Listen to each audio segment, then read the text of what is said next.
I'm Terrence James, and you're watching another episode of Neutral Reviews, where we do real reviews for real decisions. And today we are looking at the 2023 Honda CR-V Touring Hybrid. And I have borrowed the keys from this vehicle from Honda Canada. Now, we are lucky enough to get our hands on a set of keys for a Honda CR-V EXL earlier this year, and we titled it the Great Balancing Act. And that's because the CR-V, or Comfortable Roundabout Vehicle, is one of the best-selling vehicles in the world because it stands out in the sea of SUV by not standing out at all.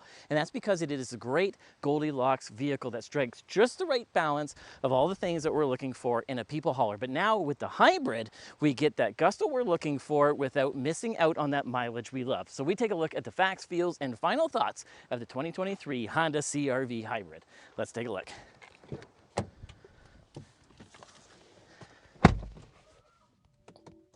All right, here we go.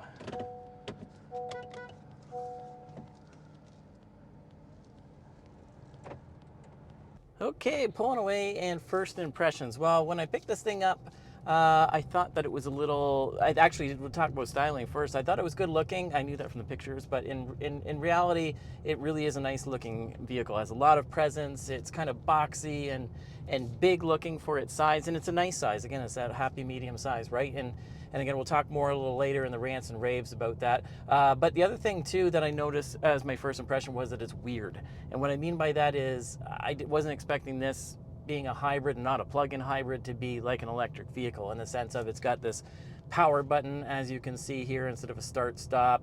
When you're just idling, it's basically just in battery power for the most part, so it's completely silent. You can't rev it as you're you can't rev it or anything else like that. I don't know, it's just strange. In a lot of the electromechanical systems, like, you can feel that's especially with that transmission, it's not bad or anything, it's just strange. It's a different sensation if you're not used to it. And what to talk about, price and competition. Well, price, the CR-V is the second tier up for your SUV CUVs for Honda, and you're going to look at a two-wheel drive base model LX that starts in the high 30s, which isn't too bad nowadays, and you can get all the way up to the EXL, like we did not that long ago, for around $46,000, and that's kind of the top level trim, unless you get the hybrid. And once you get the hybrid, you can get the EXL hybrid, which you're going to be in the high 40s, a few $1,000s more, or you get the touring here for a couple more $1,000s than that, in the low 50s, which again nowadays is about average price for a vehicle. The Goldilocks, the just right price. And it's a good price for what you get, especially with the competition. When we talk about competition, well, it's the sea of SUV, so we could be here forever, but what we want to do is just kind of narrow it down on the ones you're probably looking at. So if you're looking at this, you're probably into efficiency, you're probably into the Japanese styling, and you're probably into reliability and things like that. So you're going to look at the RAV4, which would probably be my top pick for reliability and efficiency, but it's not the most handsome of creatures, where this kind of strikes that nice balance. It is very efficient, very reliable, at least should be. Honda normally is. We don't know about the hybrid. But yeah, and it's going to handle well and all that type of stuff, and be well built and be pretty good looking inside and out. Now that Monza is going to go kind of more to the extreme, still in that category of something really efficient, well built, Japanese, but is going to be a little bit more centered on how well it drives and kind of the premiumness of it. But yeah, what we want to do is pull over and talk about some performance facts and do some performance tests. Here we go. Okay, now that we pulled over, let's go over some performance facts. So the normal CR-V uses a 1.5 liter turbocharged inline 4 dual overhead cam 16 valve with direct injection, which is capable of producing 190 horsepower and around 179 pound-feet of torque. Now you jump up to this hybrid here, and you're going to get 204 combined horsepower and 247 combined pound-feet of torque, which can rocket this 3,900 pound popular SUV from 0 to 60 around 7.8 9.9 seconds. Now, you're going to be about 500 pounds lighter for the normal one, which is going to help balance that out, and it's about 8.5 seconds, 0 to 60, 9 seconds. What else to talk about? All that power runs through the CVT, which is a normal, not bad CVT, and the other one, this uses an eCVT or a direct drive. I don't know, fancy marketing language. And what else? It uses their intelligent all-wheel drive system. So what else to talk about? I don't know. That's it. Let's get this thing going for our traffic light Grand Prix acceleration test, where we want to race up to that stoplight as fast as we can just to hammer on the brakes. So here we go. All right. Oh, it's angry about something. Oh, it says I'm close to something, even though there's nothing here. All right, so here we go. We're going to put it in sport mode, so why not? All right. And here we go. Oh, not bad, actually. Here we go. Oh, we're cooking along now. All right, we're going to hammer on the brakes. Oh, hold on, everybody. Oh. Not bad. I love these tests. All right, and we want to do a quick turnaround test just to see how much of a nightmare this little thing is to turn around. Oh, all right. Stunt driving here as fast as we can. Ooh. Here we go. Not bad. Pass.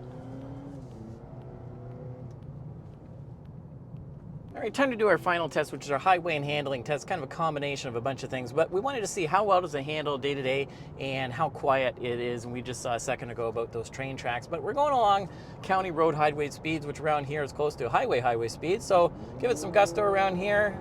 See, that holds really nice. You got lots of power if you want to get around somebody, which you shouldn't be doing on a corner, but just to show you how well this handles. Obviously, it's gonna, go over a little bit and have a bit of body movement because it is a CUV and it does sit up a little bit higher, but it does hold the road really nice.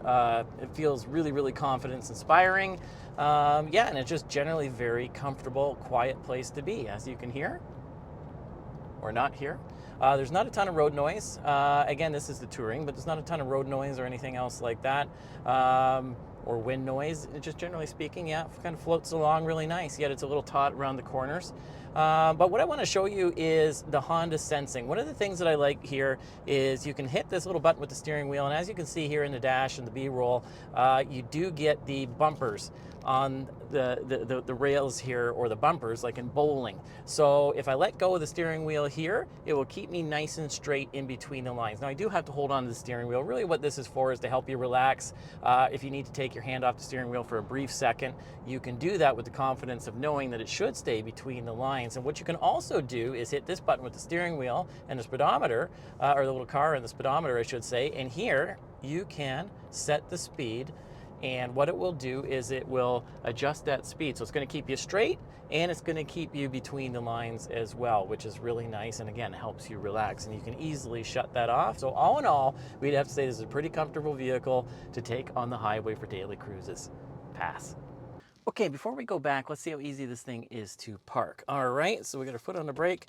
We'll put it in reverse, and we see our stellar 0.3 megapixel system here, but in all reality, you just need to be able to back up without running anything over, and it's got a nice wide screen and dynamic lines, which is nice. So here we go. All right, we're gonna try to video game it here. And passed and parked. Okay, now that we're back, let's take a better look at the inside of this thing. But before we do that, let's talk about towing, because Honda recommends attaching one of these active urban lifestyles to the back of your CR-V hybrid. So you're looking at about 1,000 pounds with this, which is about 500 pounds less than the 1.5 liter turbo. Now when we talk about that as well, I see some exhaust back here. 1, 2, oh, that's awful. Let's see how it sounds.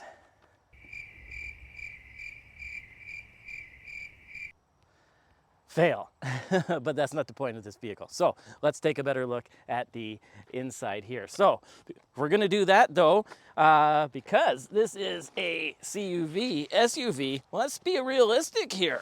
Let's grab all the stuff that you would if you got a little diaper machine. It's probably what you're using this vehicle for, or one of the purposes anyway. Oh. Anyway, all right, baby. Okay, so here we go. How do I get in the back of this thing, you know? This is, oh, I am pleasantly surprised. They've ruined my test. I really thought that was going to fail. Pass. So don't recommend putting your baby in the back, but my hands are heavy, or he's heavy, and we can fit our hockey stick. So the Canadian cargo test passes as well, because you never know when a game of road hockey is going to bring out in Canada, and you always want to be prepared. But realistically, this should handle that, and our groceries. Now, when we talk about that and our baby bag as well, we want to make sure stuff's not going to be sloshing around back here. So let's just take a look here. And as you can see, there is a fair amount of space. You can put a stuffed animal in a baby seat. You can put a giant bag and some grocery bags in here, and obviously fit a hockey bag as well. You do have 60-40 split seats, which are up now. So you're looking at about 36 cubic feet with those back seats up, which is about 3 cubic feet less than the other version, because you're going to lose a little bit, because right here, normally this would have a spare tire. We cannot open this up because that's where the batteries and the hybrid stuff is. However, look at that. You have a funnel. No, not for milk or chocolate milk chugging contest, but in case you get in a jam and you need a little extra gas, and you do have a tire repair kit there, which is awfully nice, and a 12-volt plug-in to put it in, or whatever else you're looking for. You do have some nice grocery bag hangers and things like that back here. You do have some tie downs back here under this rubber mat and things like this. But all in all, it is a very usable space. This is the type of SUV where you actually do get some usable space back here. But one of the other important features is, how is this thing for sitting in the back? So let's give it a try. Okay, getting in the back of our 2023 Honda CR-V Hybrid Touring. And as you can see, this door opens up almost 90 degrees, which makes it really convenient for putting your stuffed babies. Here we go. So we're gonna slide him right in here like so. And as you can see, voila, I can get my baby, or stuffed baby, in my CR-V very easily. But what about me? All right, well, I slide in here very nice as well. I'm 5'7" and 150 pounds. And as you can see, I got lots of headroom here and plenty of leg room. I sit as about a 5'9" driver because I like to stay away from that steering wheel. And as you can see, I got plenty of space. What else to talk about back here? The seats are not too bad. They're not the most comfortable, but they're comfortable enough. But one of the nice things on this edition, which is nice, is the same handle here that you would put your seats down with for the 60-40. You can recline it. Ah, that's nice. When you're with your stuffed baby and they're snoring and everything else, you can have a little nap. Now, what about if you're the one stuck in the middle? Because it does have that third seat belt here. Oh, well, that's just awful. You don't want to sit back here. But technically you can. Not comfortable at all. But you do also have 2 vents here, so you can do some breathing. You don't have your own controls, but it is nice to get some air flow. And you do have 2 USB-C ports. USB-C ports back here, and the doors do have some cup holders and some storage, and you do have a button for some heated seats, heated outer seats on this, which is nice as well. But one of the things that we want to check out is, can I be cool if I'm stuck back here with my stuffed baby? Well, the anticipation, I don't know. Drum roll. Oh, that's unfortunate. Fail. Cannot hang my arm out of my CR-V coolly. But one of the things is, that doesn't matter back here really. Anyway, what matters is, how does this thing drive when you're hauling around all these people? Let's go up front.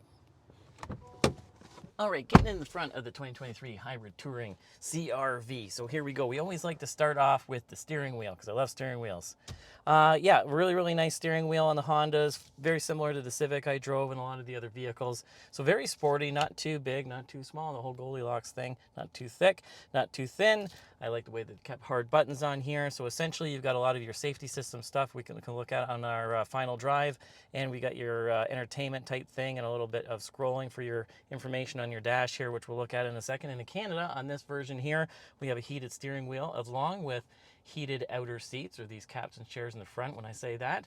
And we looked and there was heated seats in the back as well. Yeah, and this steering wheel is telescopic and tilting, which is nice for adjustment. However, this vehicle does have memory. You have 2 memory settings over here, but as far as I can tell by just playing around, essentially it is memorizing your seat for the most part. So not like some luxury vehicles that have an electronic steering wheel that will do that as well. But it is nice if you have multiple drivers, which a lot of times you do in a CUV. That's nice that, yeah, you can have 1 and 2 memory settings. So here You just hit the button and it will adjust to the other setting, which is really nice and really easy to set. You do have nice controls in here, or hard buttons, switch gear, whatever you want to call it. I do really quite like it, and especially when we come over here to our heating and ventilation, because not only are they nice looking buttons and tactile and things like that, and they feel good in the hand, but they're hard buttons, so we really like that. Yet I don't think they're going to date it. It's a nicely done. It's very minimalistic. The buttons that they have kept are smooth and flat. As you can see, I really like that. And as we move down here for some more practical type features, before we get into our screens and whatnot, as you can see, you have two more plugins. So you've got one for plugging in a device for communicating information or moving over data, and you have another plug over there, USB-C for plugging stuff in, and you do have a 12 volt if you've got coolers or anything that use a 12 volt, I guess, and you have wireless charging. Ooh.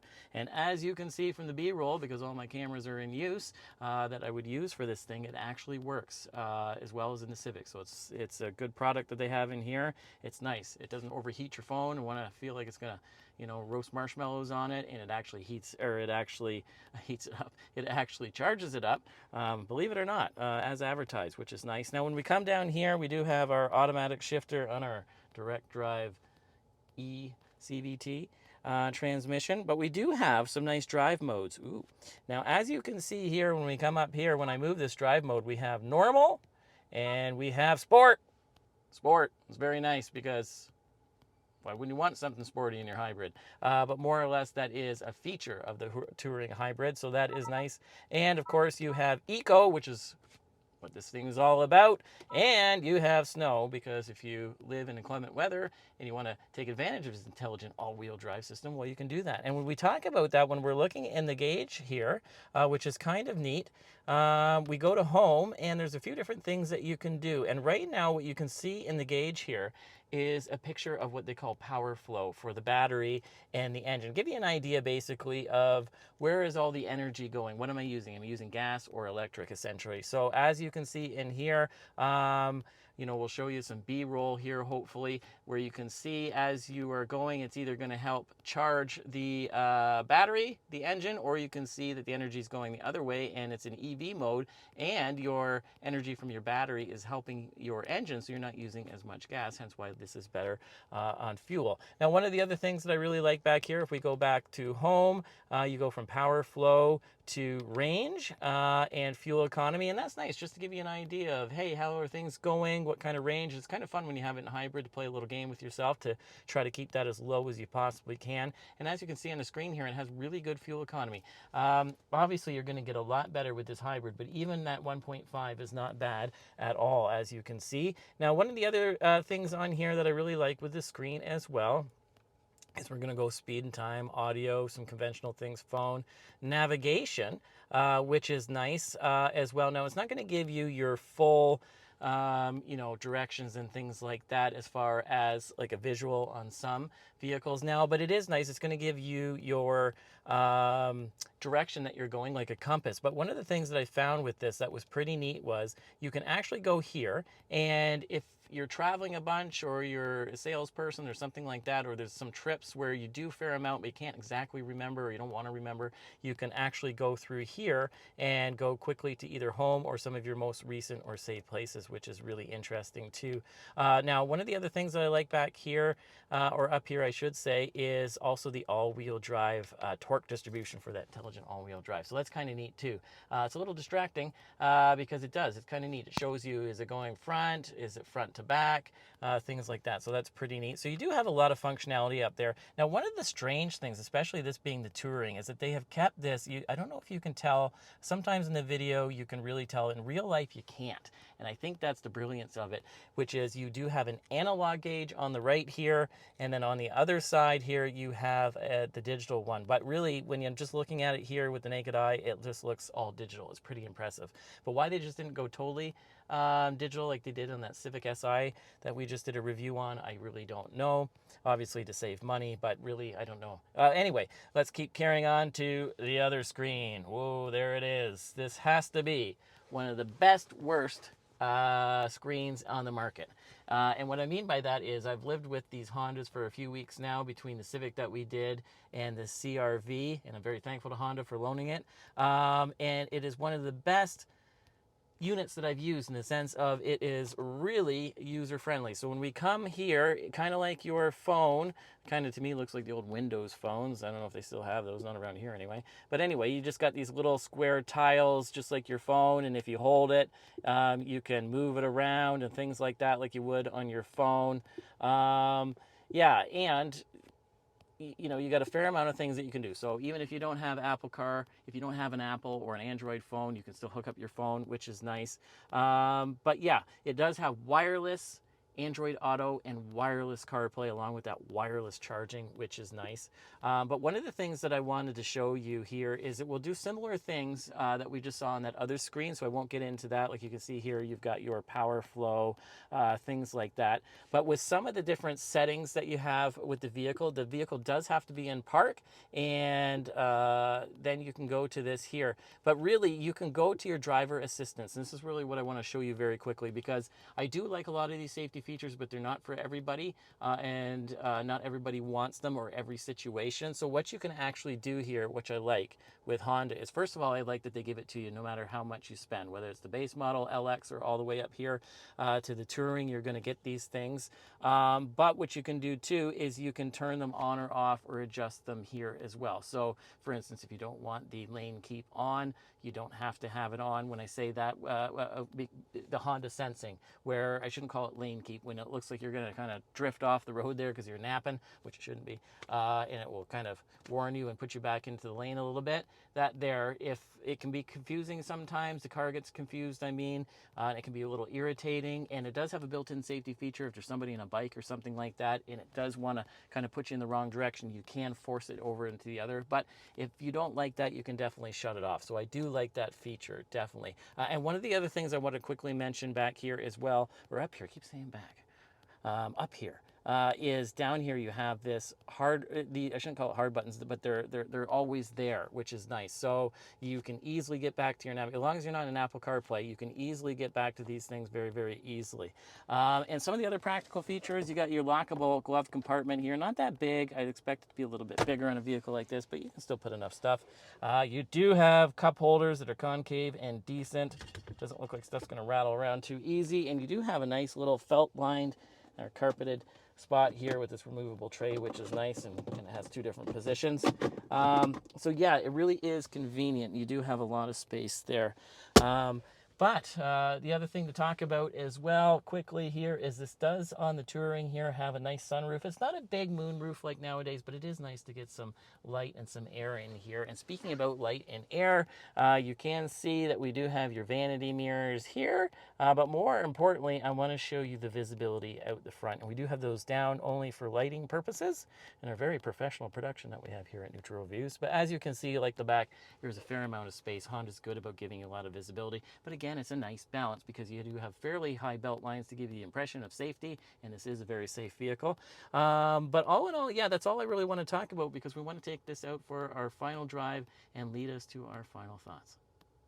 Okay, now that we've taken a better look at the inside, let's take it for one last final drive. We'll do our rants, raves, and we'll lead to our final thoughts. So, rants, let's just start with those. Well, there's a few things.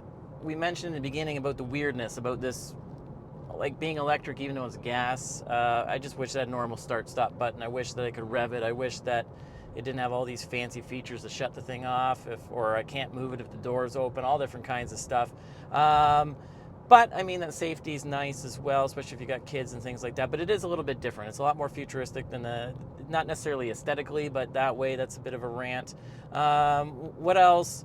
That's a bit of a rant with this. Oh, the size. Actually, that's not a rant. It's a rave about this. It's the perfect size. And again, back to that Goldilocks thing, but not too big, not too small. I despise CUVs. If you watch this show, I know there's a purpose for them. They have a little bit more space, but it's just a little bit more. Honestly, I use this example all the time. You used to be able to get a Golf R, which is a wonderful all-wheel drive, super sporty hatchback that doesn't have that much less room than this, and it handles like a Ferrari.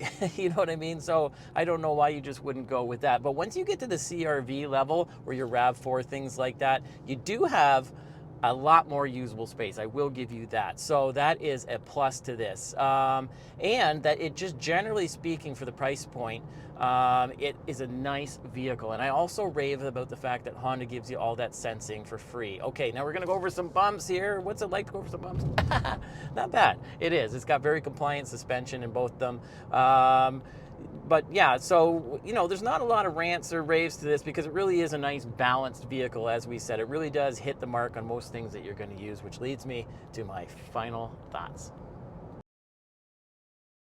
Now, if you like this video, hit the like button, subscribe, turn on your notifications, and check out one of our other CRV reviews so we can get more cool cars like this one in our upcoming review. Now, we started off this review by looking to put the facts against the feels for the all-new 2023 CRV Touring Hybrid. And here's the facts and feels that we used to come up with this final thought.